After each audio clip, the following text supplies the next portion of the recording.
दंडवत हो. आजच्या सत्रामध्ये आपण आचार या प्रकरणातील 259 क्रमांकाचं वचन श्रवण चिंतन करणार आहोत. जीव झाडिले पुसले वाहती, त्रसले तरी जाती. जीवाबद्दल स्वामींनी सांगितलेलं आहे की जीव झाडिले पुसिले वाहती, म्हणजे त्या जीवाची जर का आपण विचारपूस केली, त्यांची सोय केली, त्यांना आपण जर का व्यवस्थित त्यांच्याशी आपण बोलणं चालणं केलं, तर वाहती म्हणजे ते जीव मग आपलं आपण जे म्हणू ते करायला ते तयार असतील किंवा ते तयार असतात. त्रसले तरी जाती, परंतु आपल्या संपर्कामुळे जर का त्यांच्यामध्ये काही त्यांना त्रास निर्माण झाला किंवा त्यांना काही जे काही स्वस्थता जी आहे ती त्यांची जर का बिघडली, त्याला त्रस उत्पन्न होणे असं म्हणतात. तर असं जर का झालं तर जाती म्हणजे ते आपल्यापासून दूर जाऊ शकतात. तसं हे जे वचन आहे परमेश्वर धर्मावर लावत असताना जर एखादा व्यक्ती आहे, उपदेशी आहे, वासनिक आहे, तर तो व्यक्ती मार्गात, आश्रमात, मंदिरामध्ये जर का तो आला तर आणि त्याला जर का त्याची व्यवस्थितपणे चौकशी केली, विचारपूस केली आणि काही चहा पाणी वगैरे अशा पद्धतीची सोय त्याची केली. झाडिले पुसिले म्हणजे हे झाडणे पुसणे आहे. म्हणजे त्यांना त्या ठिकाणी जे काही आल्यानंतर त्यांची चौकशी, विचारपूस वगैरे आपण जर का केली तर त्यांना ते बरं वाटतं. आणि जर का तसं नाही केलं तर त्रसले तर जाती, म्हणजे विचारलंच नाही कोणी तर ते मग परत काही त्या आश्रमात किंवा त्या मंदिरामध्ये जाणार नाही. ते म्हणतील बघा तिथे गेलो आम्ही तर त्यांनी आम्हाला साधं पाणीसुद्धा विचारलं नाही. म्हणजे आपण जिथेही कुठे जातो तिथे त्या लोकांकडनं काही ना काही आपण सेवेची अपेक्षा ठेवतो. त्या लोकांकडनं काही ना काही अशा आपल्या सन्मानार्थ त्यांनी काहीतरी करावं किंवा आपल्याला जे काही सोयीस्कर आहे त्यांनी ते उपलब्ध करून द्यावं, अशा प्रकारची एक मानसिकता अनेक लोकांमध्ये असते. आणि म्हणून आपण पण ज्या ठिकाणी योग्य सोय होते, बोलतात चालतात लोक, त्या ठिकाणी आपण स्वाभाविकपणे जातो की तिथे गेल्यानंतर ते छान बोलतात वगैरे, बरं वाटतं आपल्याला म्हणून आपण जातो. आणि एखाद्या ठिकाणी आपल्याशी व्यवस्थित कोणी संवाद करत नसेल, कोणी बोलत नसेल, तर मग त्या ठिकाणी आपण जाणं थोडंसं टाळतो. आणि म्हणून स्वामींनी सांगितलं की मागचं वचन जे आहे ते आहे आप्ताचे वाक्य लागे. आप्त म्हणजे काय? आपण त्याचे दोन एक अर्थ बघितले. आप्त म्हणजे आपला नातलग आहे किंवा आपल्या संपर्कातला आहे, आपल्या आपुलकीचा आहे. परंतु ब्रह्मविद्याशास्त्राच्या अनुसार आप्त म्हणजे कोण आहे? शक्यतो इथे आपल्याला आप्त घेत असताना हितक्ष, आपलं हितचिंतक, म्हणजे आपल्याला कळायला पाहिजे हे आपले हितक्ष आहेत, आपले हितचिंतक आहेत. एखादी व्यक्ती आपल्याला अनुसरण घ्यायला लावते आहे आणि एखादी व्यक्ती आपल्याला लग्न करायला लावते, तर मग त्याच्यामध्ये हितक्ष कोण आहे? आपला. म्हणजे जे अनुसरण घ्यायला लावतात ते तुमचे हितक्ष आहेत की ते बघतायत की तुमचा हा जन्म देखील आणि पुढील जे काही समर्पण आहे ते परमेश्वराच्या उपयोगी जावं, आणि म्हणून त्या अनुसरणाचा जो काही आहे तो प्रस्ताव तुमच्यापुढे मांडत असतात. आणि तिकडेच एका बाजूला काही लोक असे असतात, आपले नातलगच असतात, त्यांना असं वाटतं की स्वामींनी सांगितलं दांडी आहे डोळी ऐसा काही जाईल, म्हणजे आमच्या मुलाचं भावाचं लग्न कधी होईल वगैरे असं स्वप्न बघणारा प्रापंचिक परिवार असतो. आणि आपलं अनुसरण व्हावं असं विचार विनिमय मांडणारा आपला दैवराटीचा परमार्गातला परिवार असतो. म्हणजे या ठिकाणी आप्त म्हणजे जो आपला हितक्ष आहे, नातलग आहे, आपुलकीचा आहे, हा एक प्रकार वेगळा असतो. सगळे जे आपुलकीचे जे लोक आहेत ते आपले हितक्षच असतात असं नाही. जर का तुम्ही प्रवचनाला चालले आणि त्यावेळेला तुमच्या कोणी आपुलकीचा व्यक्ती आहे ते किंवा नातलग आहे, ते तुम्हाला म्हणतात चला आपण बाजारात जाऊया, आता तेही आपलेच आहेत, आपुलकीचेच आहेत, स्नेह आहे त्यांचं, परंतु ते तुमचे हितक्ष त्या बाबतीमध्ये नाहीत, कारण की ते तुम्हाला परमार्गाच्या विधीपासनं दूर घेऊन चालले. आता सारंग पंडित आहेत, सारंग पंडितांना म्हणजे असं हे होतं की पत्नीने देवधर्म म्हणजे स्वामींच्या संपर्कामध्ये जास्त जाऊ नये, स्वामींचं उचिष्ट जो प्रसाद आहे तो त्यांनी घेऊ नये असं त्यांना वाटायचं, तो मीच घेतला पाहिजे, अशा प्रकारचं एक व्यक्तिमत्व त्यांचं होतं. पुढे एक दादोस आहे, दादोसांना वाटायचं की जे काही स्वामींच्या ठिकाणी करायचं ते मीच करायचं, बाकीचे कोणी करायचे नाही, त्या बाकीच्यांनी माझ्याच ठिकाणी करायचं. म्हणजे आपुलकीचा भाग जरी असला तरी ते त्यांच्या इष्टाआड येतात, हा एक महत्त्वाचा भाग आपल्याला या दोन्ही उदाहरणांमधनं बघायला मिळतो. मग दादोस असतील की सारंग पंडित असतील हे आप्ताच्या भूमिकेमध्ये नाहीत. आपुलकी असेल, नातं असेल, परंतु त्यांनी मात्र तिथे हितक्षत्वाचा जो काही भाग आहे तो हितक्षत्वाचा भाग त्यांचा कमी दिसतो. आणि म्हणून इथे आप्ताचे वाक्य लागे म्हणजे परमेश्वर आपले आप्त झाले पाहिजेत, हे आपण या वचनामध्ये पाहिलेलं आहे तो अर्थ. आणि परमेश्वर आप्त जर का आपल्याला वाटले, आपलेपणाचे वाटले, परमेश्वराबद्दलचा आपलेपणाचा भाव आपला वाढला आणि परमेश्वरच आपले हितक्ष आहेत हे जेव्हा प्रतीती आपल्या अंतःकरणामध्ये आपल्या मनामध्ये येईल, त्याच वेळेला परमेश्वराचं वाक्य जे आहे ते आपल्याला लाभणार आहे, म्हणजे फलद्रूप होणार आहे, आपल्याला उपयुक्त ठरणार आहे. आणि त्याच वेळेला आपल्याला परमेश्वराचा विषयी जो आदरभाव आहे तो वाढणार आहे. आणि वाढल्यानंतर परमेश्वर जे म्हणतील ते आपल्या हितासाठीच म्हणून ते करत आहेत, आपल्या भल्यासाठीच ते करत आहे, अशी कुठेतरी ईश्वर प्रतीती जी आहे ती आपल्यामध्ये उतरणं गरजेचं आहे. मग आता अशा प्रकारे ज्यांना परमेश्वर हे आप्त वाटतात, परमेश्वराचे साधक आप्त वाटतात आणि परमेश्वराने म्हणितलेले करणारे जीव जे आहेत ते तर परमेश्वराने म्हटलेलं जे काय असेल विधी ते करून ते तर मोक्षाकडे निघून जातात. परंतु इतर लोक जे आहेत त्या व्यतिरिक्त ज्यांना ज्ञानाची आवड नाही, सेवेची आवडी नाही, ईश्वराची आवडी नाही, यथा सारंग पंडित आहेत. स्वामी म्हणतात आधी येथ बुद्धी व्हावी, म्हणजे आमच्यावरच त्यांची बुद्धी नाही आहे, मग परिवारावर बुद्धी कुठून येणार आहे, मग परिवारावर.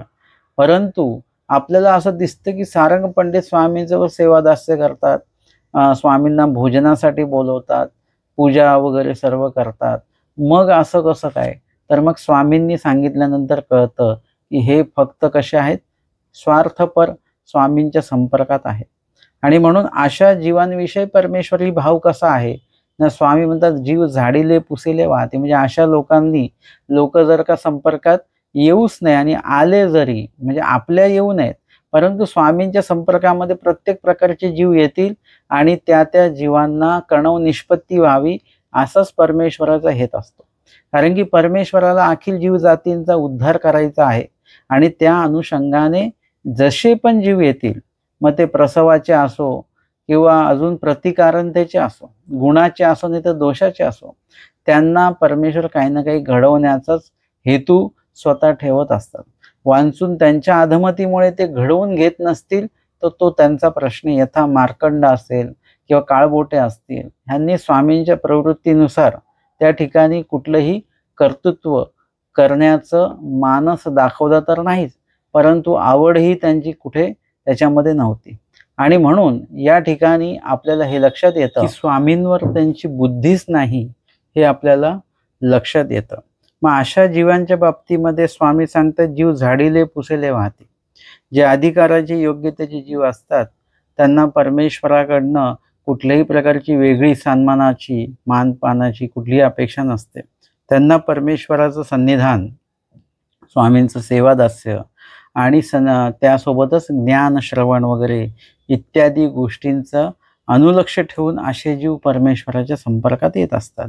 परंतु त्या व्यतिरिक्त जे जीव आहेत, जसं की दादोस आहेत, त्यांनाही थोडा सन्मानाचा भाग आहे, किंवा सारंग पंडित आहेत त्यांनाही थोडा सन्मानाचा भाग आहे की स्वामींच्या ठिकाणी गेल्यानंतर त्या ठिकाणी त्यांना सन्मानित होणं अपेक्षित असतं. आणि आमचे स्वामीसुद्धा ज्यांना त्यांना त्यांच्या पद्धतीने तो काही जो मान असेल, सन्मान असेल तो देण्याचा परमेश्वरही काय करतात, त्यांच्या इच्छेप्रमाणे प्रयत्न करत असतात. परंतु देवाला असं अपेक्षित आहे की आपण परमेश्वराच्या सन्निधानी गेल्यानंतर त्या ठिकाणी कुठलाही मान सन्मान वगैरे याच्यापासून आपण लांब असलं पाहिजे. परमेश्वराकडे गेल्यानंतर दीनरंक होऊनच परमेश्वरालागी रंकावावे असं सांगितलेलं आहे. तर त्या ठिकाणी आपण त्याच भावनेने आणि त्याच भूमिकेतनं आपण त्या ठिकाणी उपस्थित असलो पाहिजे. आणि म्हणून स्वामी सांगतात की प्रत्येक जीव जे आहे परमेश्वराला आप्त समजत नाही, त्यातले जे काही अनधिकारी जीव असतील त्यांना झाडीले पुसिले वाहते, म्हणजे त्यांचं मान सन्मान वगैरे काही चांगलं बोलणं वगैरे आपण केलं तर ते राहतात, आणि त्रसले तर जाती, म्हणजे त्रस उत्पन्न झाला किंवा आपल्यापासून त्यांना त्रास झाला किंवा काही उपयोग नाही झाला तर ते सोडून जाऊ शकतात. जाणकार किंवा ज्ञानी अधिकाराचा जो व्यक्ती आहे तो मात्र परमेश्वरापासून काही फायदा हो न हो, त्रास हो अथवा न हो, पण तो परमेश्वराचं सन्निधान सोडू पाहत नाहीत, हे जाणकार व्यक्तीचं लक्षण आहे. आणि म्हणून आजच्या या वचनाच्या संदर्भामध्ये आपण उत्तरार्ध 169 क्रमांकाची लीळा बघणार आहोत. डोमेग्राम येथील ही लीळा आहे. नाथोबा सुयेर करवणे.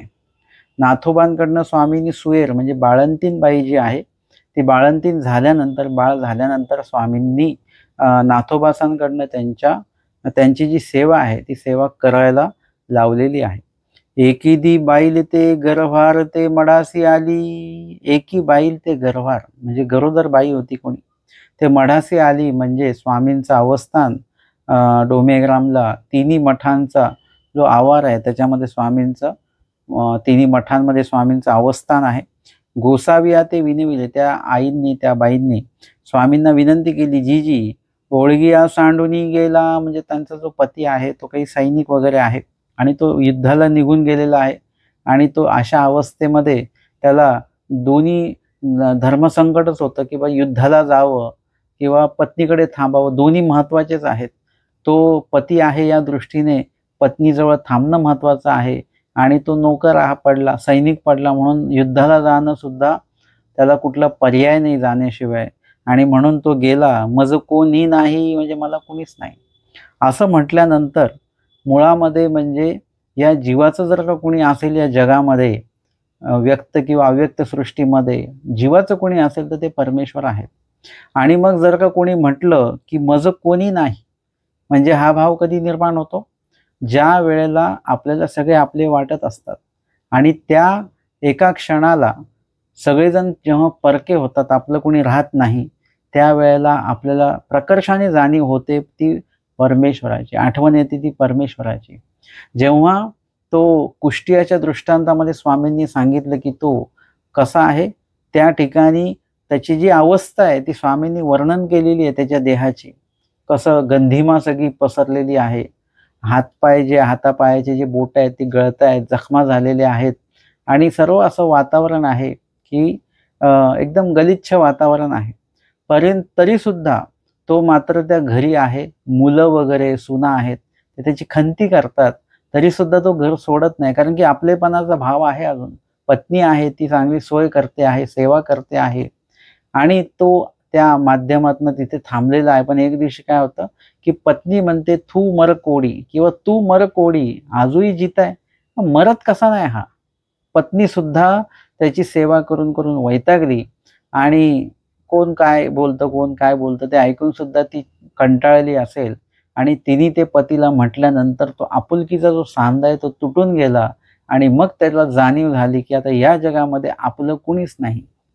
काही लोक असं जर का भाव निर्माण झाला की लगेच ते आत्महत्या करतात, परंतु आत्महत्येच्या अलीकडचा पण एक पर्याय आपल्याकडे आहे. आत्महत्या शेवटचा पर्याय नाही आहे. आपल्याला परमेश्वर हा पहिला आणि शेवटचा पर्याय आहे. पहिला पर्याय परमेश्वरच आहे, आणि पहिला पर्याय नाही स्वीकारला तर शेवटचा पर्याय सुद्धा परमेश्वरच आहे. काही उगाच जीवन संपवण्यापेक्षा जीवन ईश्वराच्या उपयोगी लावणं अधिक महत्त्वाचं आहे. आणि तशाच पद्धतीने त्या कुष्टियाने घराचा त्याग केला, आणि तो कुठे गेलेला आहे, दुबळेश्वराचं तिथे देऊळ आहे गावाबाहेर, तिथे तो गेला, आणि त्या देवतेला तो म्हणतो आजपासून मी तुझा आणि तू माझी, बाकी माझं कुणी नाही. हा भाव तेव्हाच निर्माण होतो जेव्हा तुमचे सगळे आप्त नातलग जवळचे ओळखी पाळखीचे सगळे तुटतात, तेव्हाच तुम्हाला परमेश्वर जवळचे वाटतात. तोपर्यंत परमेश्वराविषयीचा जो भाव आहे तो जेवढ्याच तेवढा आपला असतो, कामापुरता. आणि म्हणून इथे तो जो काही भाग आहे या स्त्रीच्या बाबतीमध्ये, तिच्या लक्षात आलेलं आहे की आपलं कुणीच नाही आहे, मग अशा वेळेला आता काय करायचं? परंतु ज्यांचं कुणीच नाही त्यांचे परमेश्वर हे असतातच असतात. कारण की त्याच वेळेला आपण परमेश्वराला जसे तसे शरण जाण्याचा भाव आपल्यामध्ये सुद्धा निर्माण होत असतो. आणि मग ती जेव्हा म्हणते की माझं कोणी नाही, तेव्हा आमचे स्वामी म्हणतात, बाई हे असो द्या, बाई हे असो द्या. म्हणजे बाईसांना स्वामी म्हणतात की ह्यांना असू द्या या ठिकाणी. दार वठा बिडार दिदले, दार वठा बिडार दिदले म्हणजे डोमेग्रामचं जर का तुम्ही जुनी आत्ता जी त्यांनी पाडली ती मोठी जी दहलज होती, म्हणजे मोठा दरवाजा होता लाकडी, तर त्या लाकडी दरवाजामध्ये आतमध्ये प्रवेश केल्यानंतर आतमध्ये काय होतं की डाव्या आणि उजव्या दोन्ही बाजूला असं मोठे खण होते, म्हणजे त्याच्यात माणसं बसतात उठतात अशा प्रकारचं, किंवा त्या ठिकाणी पायही मोकळे करता येतात अशा प्रकारची ती जागा असते. त्या दरवाजामध्ये एवढा मोठा दरवाजा असतो तो. तर दरवाजामध्ये प्रवेश केल्यानंतर डावी उजव्या बाजूला तर खण असतात. तर त्या खणामध्ये तो ओटा आहे आणि त्याच्यावर तिथे त्या बाईंना बिढार दिलेला आहे, म्हणजे राहण्याची व्यवस्था केली. मग ते मठू झाडी, आणि मग ती बाई काय करायची, गरोदर होती परंतु ती मठ वगैरे झाडायची. उगाच राहायचं म्हणून ती राहिलेली नाही, तर तिथे ती सेवा सुद्धा करते. तियेसी बाईसे जीव जीव घाली, ती बाईसा त्यांना काही घास कुटका जीव घालायच्या. रई नायकाचा घरी म्हणिये करी, रई नायकाच्या घरी जायचे, तिथे काही ते सांगतील ते काम करायची ती, आणि ते लोकही तिला घास कुटका जेवायला घालायचे. मग तियेसी नववा मासो निघाला, 9वा महिना तिला लागला. स्वामी म्हणतात बाईसांना, बाई अशी झाडू नको देऊ, यांना आता काही झाडू वगैरे मारू देऊ नका, काही काम सांगू नका त्यांना अवघड काम. मग बाईसे तियेसी झाडू ने देती, बाईसा सुद्धा त्यांना झाडू वगैरे देत नव्हत्या. मग एकुदी गोसाव्यांशी उद्याचा पूजावसर झाला, सकाळचा पूजावसर स्वामीचा संपन्न झाला. गोसावी विहरणा बीजे केले, स्वामी विहरणाला बीजे करतात, फेरफटका मारायला सकाळच्या वेळेत. मग मागुते मडासी बीजे केले, आणि मग परत स्वामी मठामध्ये आलेले आहेत. तव तियासी दारवठाची ये पटी साळेवरी प्रसूती झाली, तेव्हा तिला ते जे काही तिला 9वा महिना लागलेला होता आणि ती बाळंत सुद्धा झाली, आणि ते जे लेकूर आहे ते लेकरू तिच्या मांडीवरच होतं. गोसाव्या ते तिने पाहिलं आणि दुःख करू लागली. स्वामींना पाहिल्यानंतर ती दुःख करायला लागली. दुःख कशाचं करायला लागली की अशा अवस्थेमध्ये जीही कोणी मुलगी असते ती तिच्या ह्या काळामध्ये ती तिच्या माहेरी असते, आईजवळ असते, परिवाराजवळ असते. आणि आता माझी परिस्थिती अशी आहे की माझं इथं कोणीच नाही. ती म्हणते माझी माय नाही, ना बहिणी नाही, कोणी नाही. स्वामींना ती दुःख करून म्हणते, बघा या परिस्थितीमध्ये सर्व परिवार असला पाहिजे, पण माझी आई नाही, बहीण नाही, कुणीच माझं नाही, असं ती म्हणते. स्वामी म्हणतात, बाई दुःख न करा, हे असे नव्हे, दुःख करू नका, आम्ही आहोत की. आणि अशा पद्धतीने आमच्या स्वामींनी त्यांना आश्वासित केलेलं आहे. स्वामी म्हणतात, मंडळिका तुम्ही यांचे सुएर करा. स्वामी नाथोबासी तिथे सोबतच आहेत स्वामींच्या, ह्यांचे सुएर करा, म्हणजे यांची सेवा जी आहे, बाळंत झाल्यानंतरची जी काही सेवा आहे, काही कार्य आहे ते तुम्ही करा. हो का जी, ठीक आहे. नाथोबास लगेच तयार झाले. लागेल ते बाईसा ते मागा. स्वामी त्यांना म्हणतात, जे काही लागेल ते बाईसांकडे मागा. मग नाथोबाई बाज घातली, बाज तिथे टाकलेली त्यांच्यासाठी.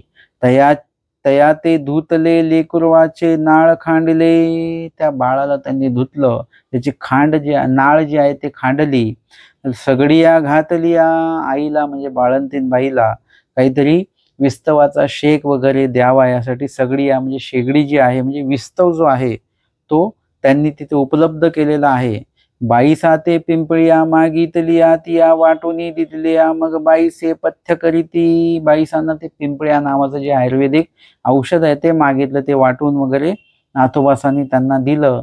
बाईसा सुद्धा त्या आईला जे काही पथ्य पाणी असेल तसं पदार्थ त्यांना द्यायचे. ते नाथोबासुती, ते नाथोबासांकडे बाईसा तयार करून द्यायच्या. मग त्या पडदणी देती, आणि नाथोबास त्या बाईंना ते द्यायचे. तया पडदणी देती, आंघोळीची व्यवस्था नाथोबास करायचे. चिकसा कालवणी देती, अंगाला लावण्यासाठी स्नानाच्या वेळेला तो चिकसा कालवून त्यांच्याकडे द्यायच्या. मग ती आपले अंग माखिती, ती जी आई त्या बाई होत्या त्या आंघोळ वगैरे करायच्या स्वतः. नाथोबा डोईये तेल घाली ती आंघोळ झाल्यानंतर मग नाथोबा तिथे जाऊन त्यांच्या डोक्याला तेल वगैरे लावायचे. पाणी ठेवी ती गरम पाणी करायला ठेवायचे. त्या पाण्याचा शेकू घेती, त्या पाण्याचा शेक जो आहे तो त्यांना दिला जायचा. लेकरू न्हाणी ती, नाथोबास ते लेकरू जे आहे ते स्नान घालायचे. मग गोसावी पूजा सुरू झाला. आमच्या स्वामींचा सकाळचा पूजा सुरू झाला. मग तेच गोसावी पडताळाव्या बीजे केले, म्हणजे संध्याकाळचा पूजा अवसर की दुपारचा पूजा अवसर झाला असेल आणि त्यानंतर आमचे स्वामी त्यांना पडताळण्यासाठी गेले. गोसावी तेच उभे राहिले आणि स्वामी तिथे उभे राहिले त्यांच्या समोर आणि म्हणतात, बाळंतिनी बाई काही करीत आहे, म्हणजे बाळंतीन बाईचं काय सुरू आहे बरं, सर्व व्यवस्था झाली का बरोबर. जी जी सुखे असे जी, त्या म्हणतात जी जी मी सुखे आहे, म्हणजे समाधानी आहे, सर्व व्यवस्था आपल्या कृपेमुळे झालेली आहे. मग बाजुल्या वरोनी, मग बाजुल्याची वरोनी हात जोडती, बाजुल्याची वरोनी म्हणजे पलंगावरूनच ती स्वामींना हात जोडती, तिला खाली उतरता येत नाही. मग गोसावी विहरणा बीजे करती, स्वामी विहरणाला बीजे करतात. विहरणाहून येता पडताळीती, येताना परत स्वामी त्यांची चौकशी करतात, काही झालं का भोजन वगैरे, काही खाल्लं का. स्वामी म्हणतात हे सर्व सेवा स्वामींनी नाथोबासांना दिलेली आहे, कारण की नाथोबास जे आहेत ते कसे आहेत, निर्विकल्पते आहेत आणि सेवेसाठी तत्पर आहेत. ही जी सेवा आहे ना, बाळंतीणबाईची सेवा करणं, हे सर्व व्यक्तींना ही जमत नाही आणि ही जबाबदारीचं कार्य आहे आणि किचकट सुद्धा आहे. कुणी सहजासहजी या गोष्टीला तयार होईल ना होईल, नाथोबा तयार झाले, कुठल्याही प्रकारची तक्रार नाही, काही नाही. हे नाथोबासांच्या सेवेतला हा विशेष भाव आहे आणि असं म्हटलं जातं या माध्यमातून नाथोबासांचा तिसरा जन्म जो आहे तो स्वामींनी लेखी लावलेला. इतकी जी काही सेवा आहे त्यांनी आवडीपूर्वक स्वामींचं विधिवाक्य समोर ठेवून आज्ञा पालन त्यांनी केलं आणि ती सेवा पार पाडलेली आहे. स्वामी नाथोबासांना या प्रसंगी एक दृष्टांत सांगतात की मंडळिका पशु असे ते झाडीजे पुसीजे तरी साऊमेये. मंडळिका म्हणजे नाथोबासांना स्वामी मंडळिका असं म्हणायचे. पशु असे म्हणजे पशु असतो, गाय असेल, बैल असेल वगैरे, कुत्रा मांजरा असेल, ते झाडीले पुसीजे तरी साऊमेये, त्यांना जर का झाडीले पुसीले काही खायला दिलं, त्यांच्या डोक्यावरून हात फिरवला, मानेला हात लावला त्यांच्या वगैरे, असं त्यांना कुरवाळलं वगैरे, तर साऊमेये म्हणजे ते तुमच्या जवळ येतात. त्यांच्या लक्षात येतं की हे आपल्याला उपद्रवी व्यक्ती नाही आहे. स्वामी जे आमचे सांगतात चतुर्विधा भूतग्रामा अभय द्या, ते तुमच्यामुळे, तुमच्या उपस्थितीमुळे त्या प्राण्यांना, पशूंना, पक्ष्यांना भीती वाटली नाही पाहिजे, ते तुमच्या जवळ आले पाहिजेत. अशा प्रकारचं निर्भय तत्वाचं जे काही वागणं आहे ते आपलं असलं पाहिजे, असं स्वामींनी आम्हाला विहित केलेलं आहे. आणि आज धागा धरून स्वामी त्या ठिकाणी निरूपण करता, जीव झाडीले पुसीले वाहती, म्हणजे पशु जो आहे तो पशु त्यांना झाडी जे पुशीजे, त्यांना जर का व्यवस्थितपणे आपण त्यांच्याशी वागलो वगैरे तर ते आपल्या जवळ येतात. वरी मान घाली म्हणजे मान वगैरे आपल्याला ते आपल्याकडे लाड करतात, ते मान वगैरे आपल्या खांद्यावर वगैरे असं टाकतात. कुत्रे असतील तर आपल्यावर असे पाय वगैरे ठेवण्याचा प्रयत्न करतात. मांजर जवळ येऊन बसते. असे विविध प्रकार आहेत.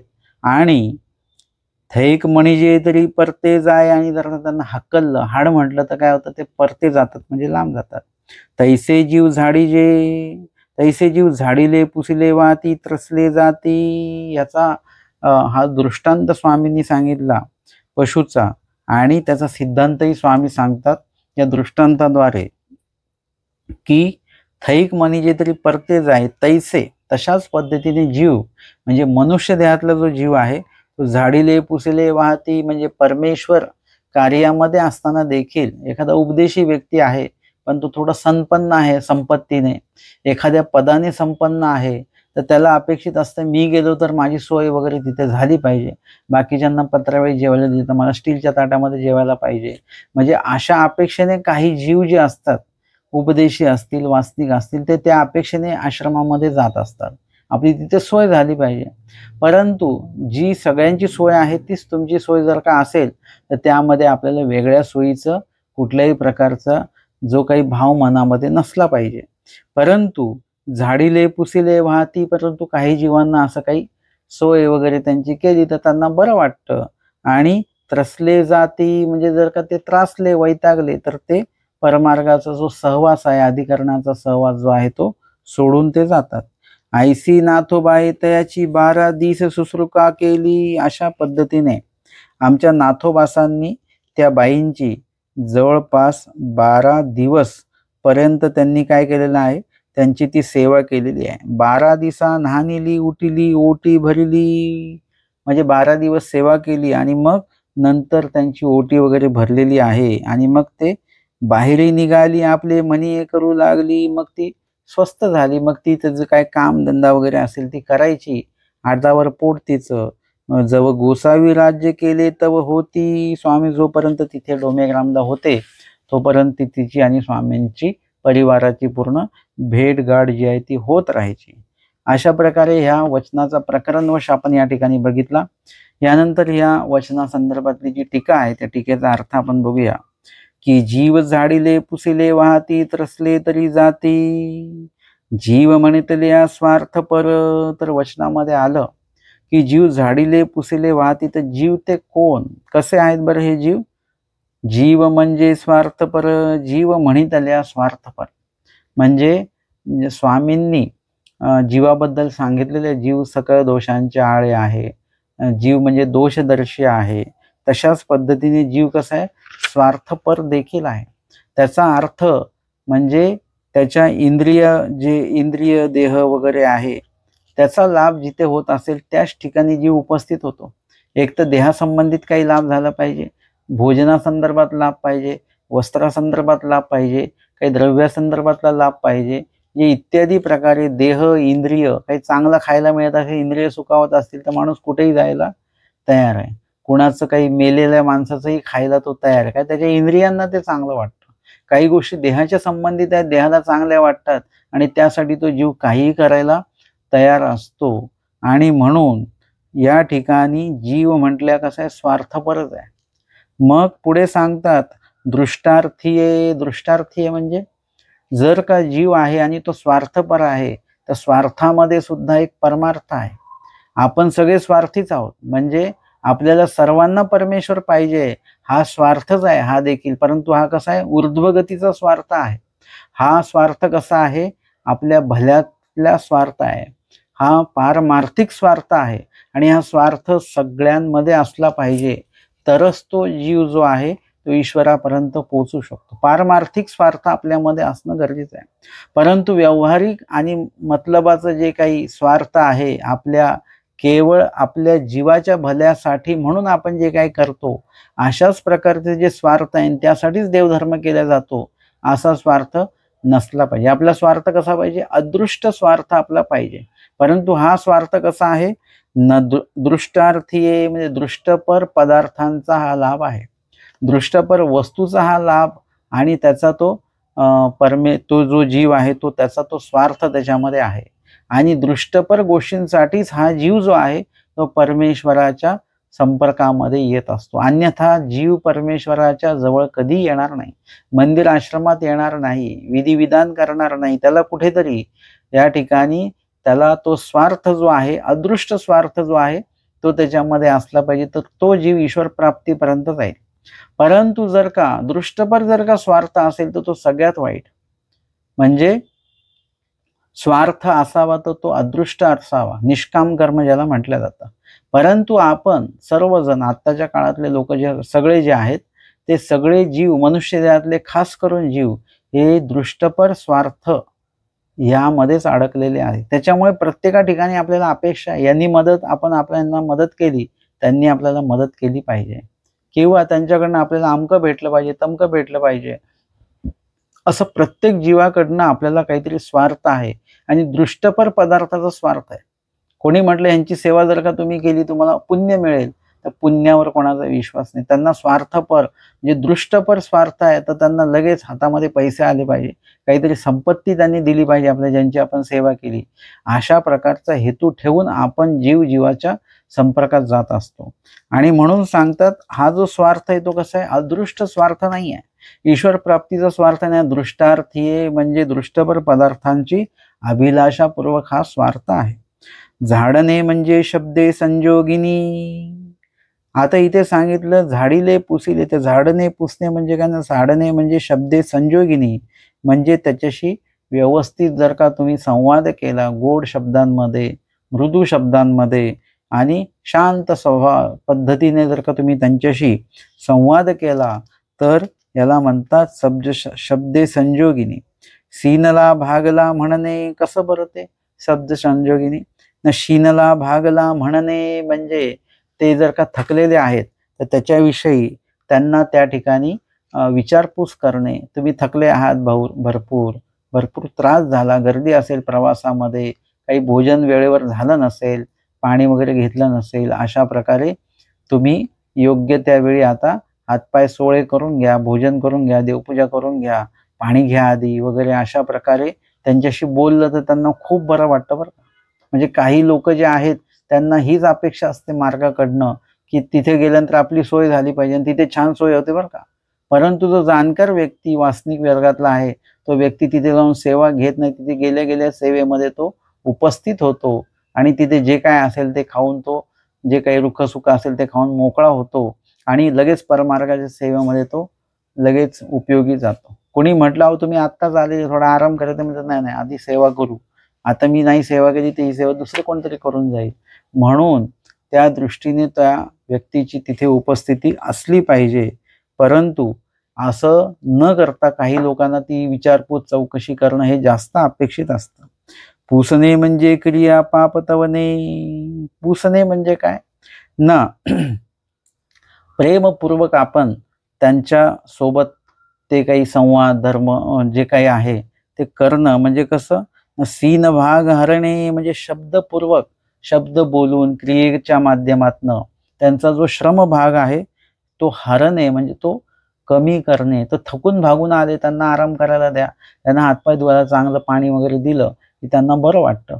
चहा दिला एक कप, थकवा त्याच्यातनं निघून जातो. पाणी थंडगार दिलं प्यायला, त्याच्यातनं थोडंसं बरं वाटतं. असा सीन भाग त्यांचा हरणे. तो कसा हरतात न, पदार्थे कार्ये, पदार्थे म्हणजे पदार्थ देऊन.